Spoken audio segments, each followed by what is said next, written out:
At negative 84 degrees, the air freezes your breath and bare skin turns to ice in seconds.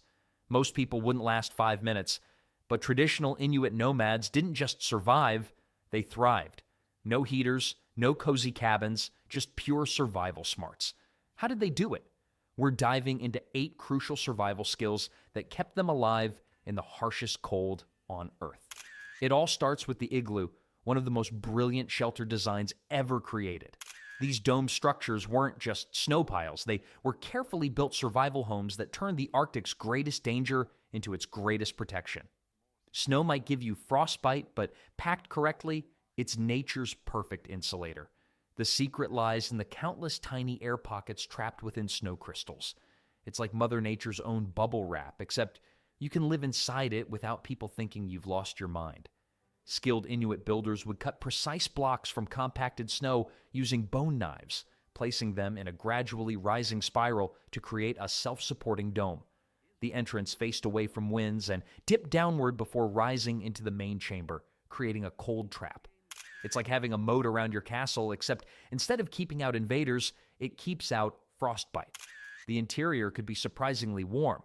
Body heat, small oil lamps, and excellent insulation meant the inside temperature could reach around 32 degrees Fahrenheit, while outside temperatures plummeted to negative 84 degrees Fahrenheit.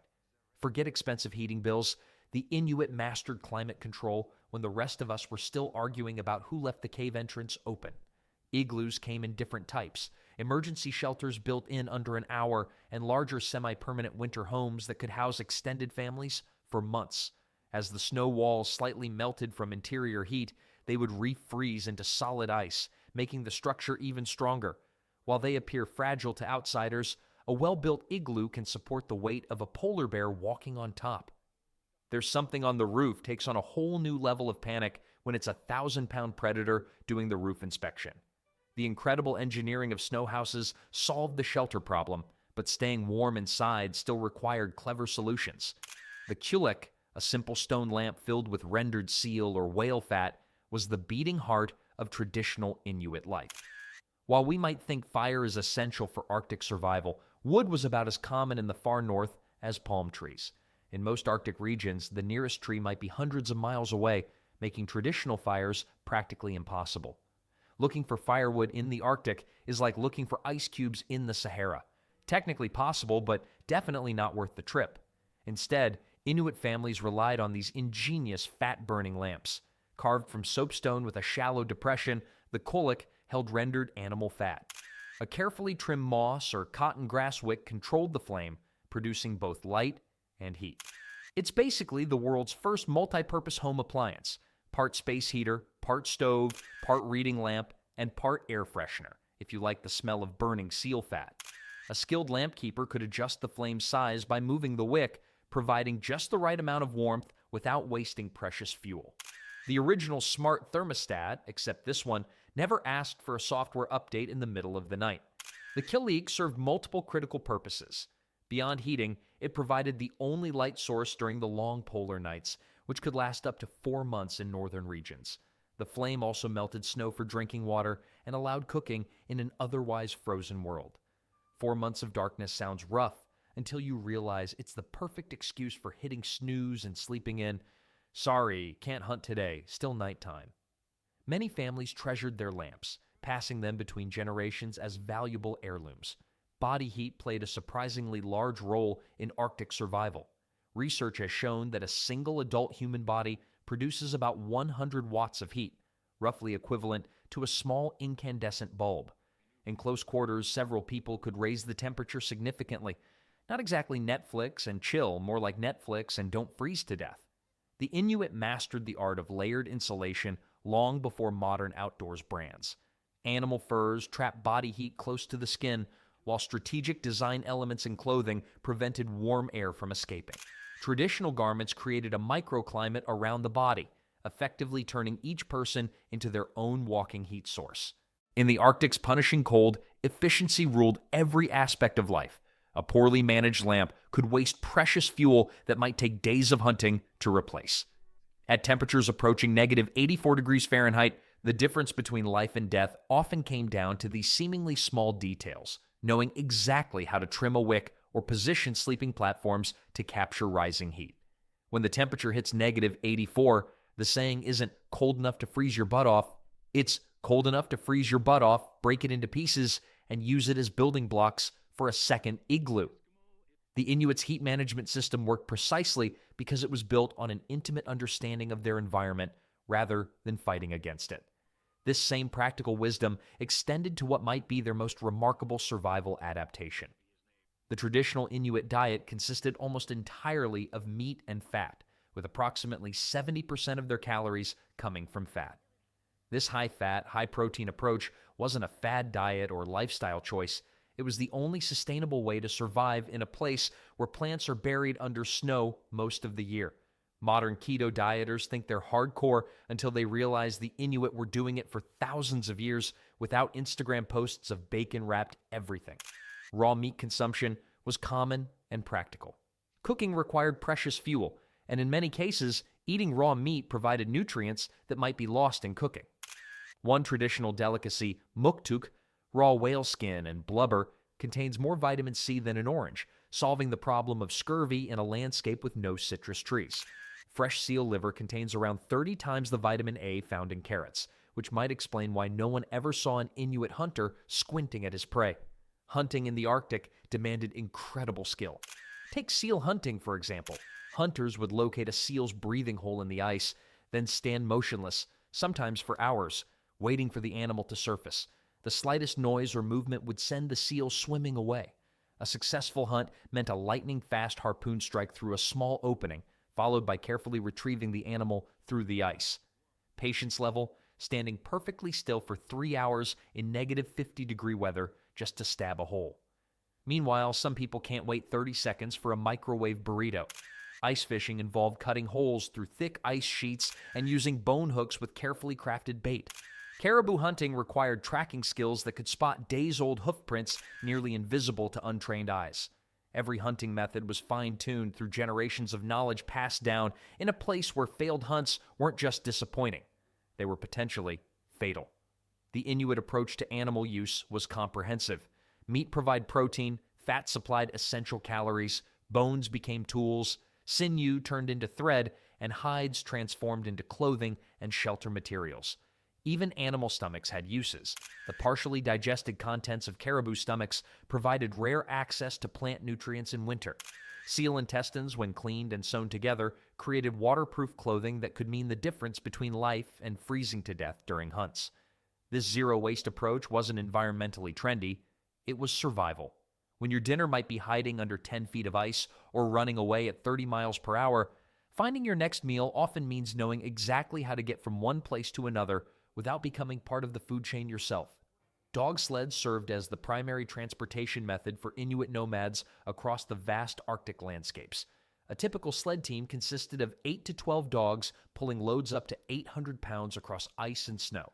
These weren't just pets with jobs, they were highly specialized working animals whose survival traits had been selected over thousands of years.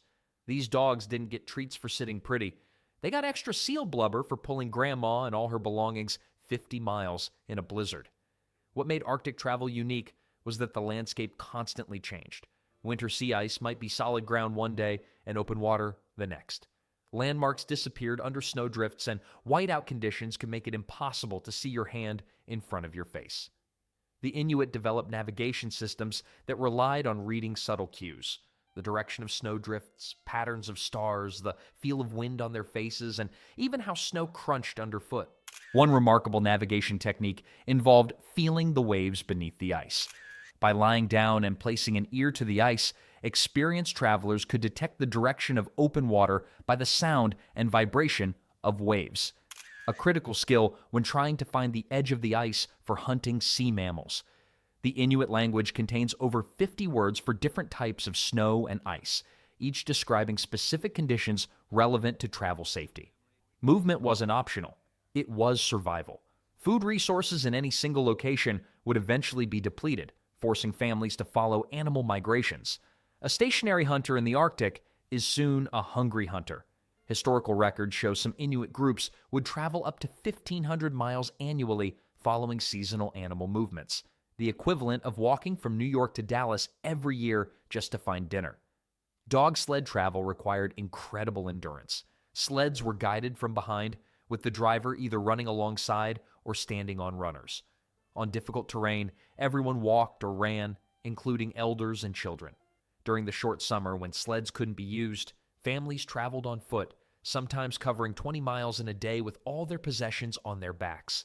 Your 5-minute walk to the refrigerator for a midnight snack suddenly doesn't seem so impressive. The Inuit treated their dogs as valuable team members, but the relationship was strictly practical. In desperate times when food ran out, the weakest dogs might become emergency food, a harsh reality of life where sentimentality could mean starvation.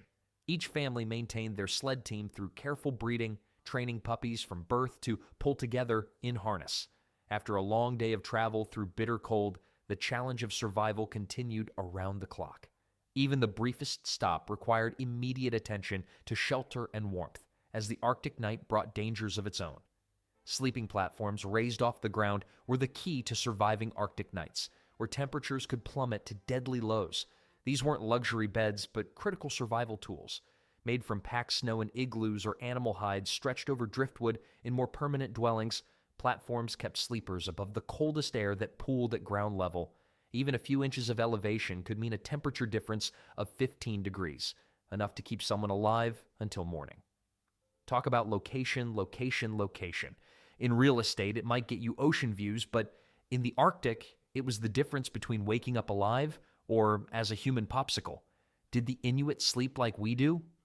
Not quite. Sleep happened in shorter bursts, often with multiple people maintaining body heat by sleeping close together.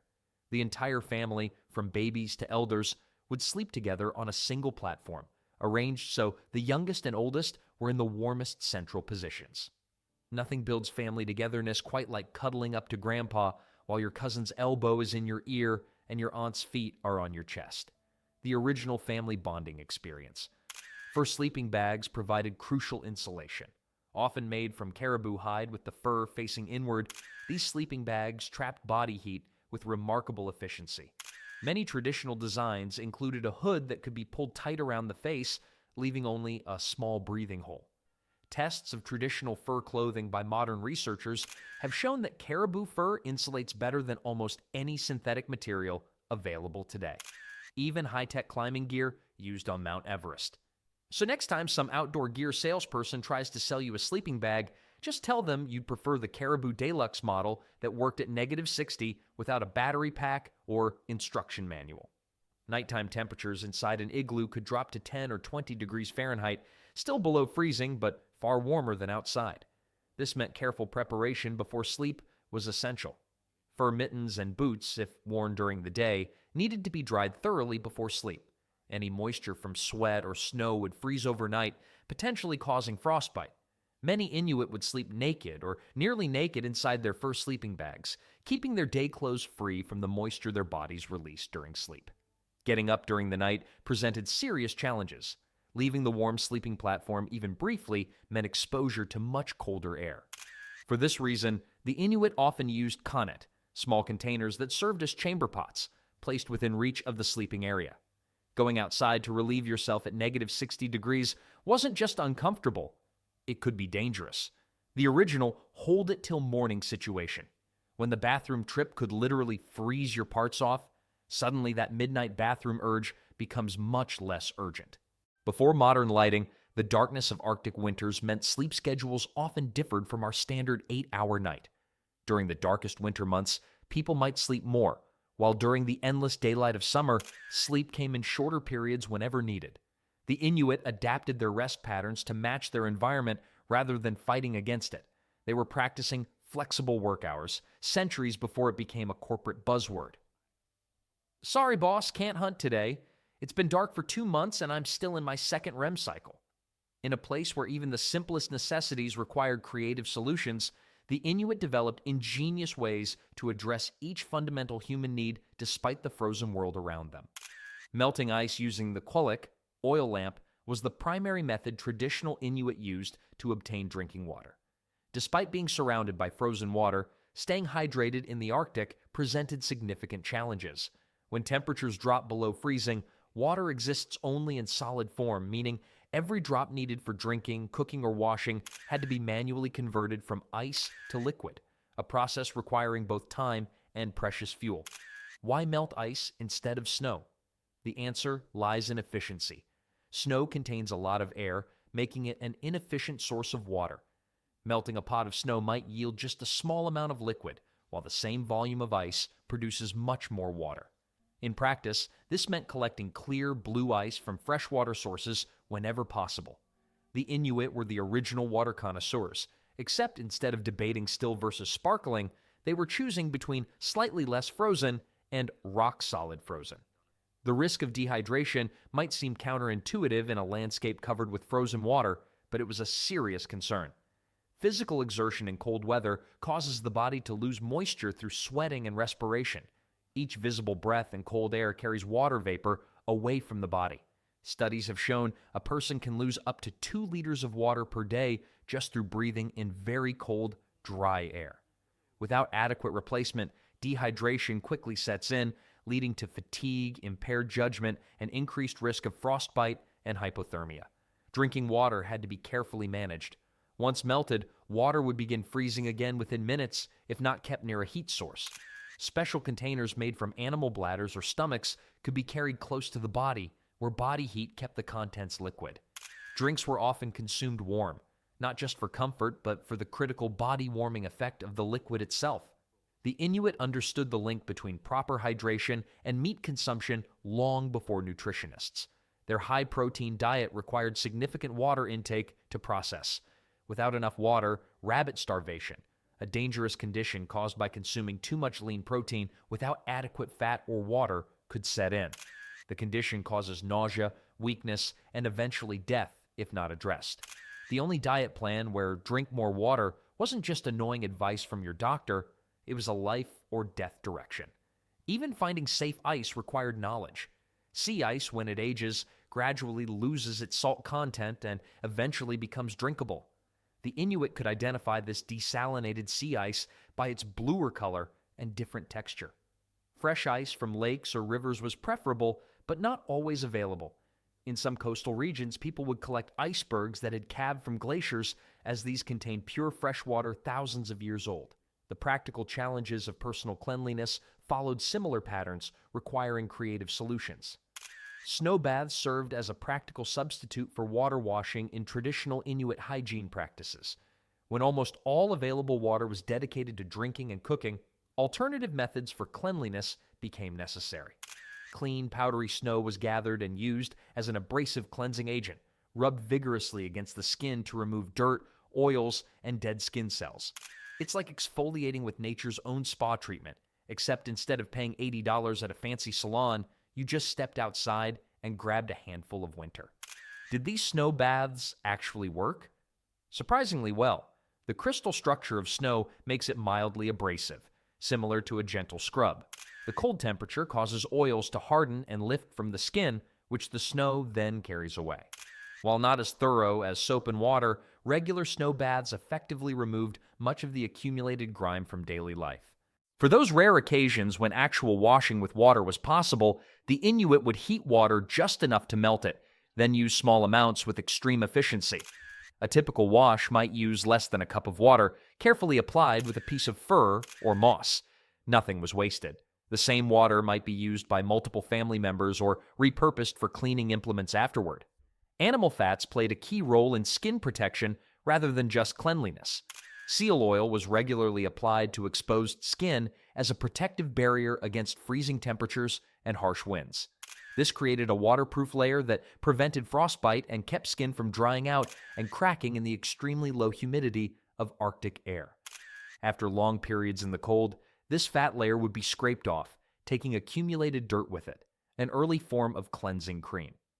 Laundry as we know it was impractical when temperatures rarely rose above freezing. Instead, garments were maintained through mechanical cleaning. Clothing would be hung outside in extreme cold, where ice crystals would form around dirt particles. Once thoroughly frozen, the garments were beaten and shaken, causing the frozen dirt to fall away. The original freeze-your-problems-away solution, which sadly does not work for credit card debt or relationship issues, but was surprisingly effective for dirty parkas. Special carved ivory combs were used for hair care, and families often engaged in mutual grooming sessions that served both hygiene and social purposes. Looking for lice might not sound like quality family time today, but these sessions reinforced family bonds while serving a practical purpose. The modern obsession with eliminating body odor simply didn't exist in traditional Arctic cultures. In temperatures far below freezing, people simply don't sweat much, and what little body odor developed was largely masked by the omnipresent smells of smoke from lamps and the animal oils used in daily life. Besides, when everyone lived in close quarters and used the same hygiene practices, there was no concept of freshness as we think of it today. This practical approach to cleanliness, focused on function rather than social standards, mirrored their approach to what might be the most critical survival element in the Arctic environment. Caribou fur clothing formed the foundation of the Inuits' remarkable cold weather survival system. Unlike other animals, caribou fur has hollow hair shafts that trap air, creating unmatched insulation. Tests have shown that a traditional caribou fur parka can maintain body heat in temperatures as low as -50 degrees Fahrenheit. Modern outdoor gear companies spend millions developing fancy synthetic materials when they could just slap a vintage Arctic collection label on caribou fur and call it a day. The genius wasn't just in the materials, but in the design. Traditional clothing featured multiple layers that worked together, an inner layer with fur facing inward against the skin, and an outer layer with fur facing outward. This dual fur system created a microclimate around the body that efficiently trapped heat while allowing moisture to escape. The Inuit understood the principles of moisture management centuries before Gore-Tex became a household name. Sealskin boots, known as kamiks, kept feet warm and dry through waterproof soles and breathable tops. Women chewed the sealskin to soften it before sewing, literally putting their saliva into creating life-saving footwear. Mittens were preferred over gloves as they kept fingers together, sharing warmth. Try explaining that concept to kids today who can't use their smartphones with mittens on. Sorry, you'll have to choose between texting and keeping your fingers. This extraordinary clothing system remains the benchmark against which all modern cold weather gear is measured.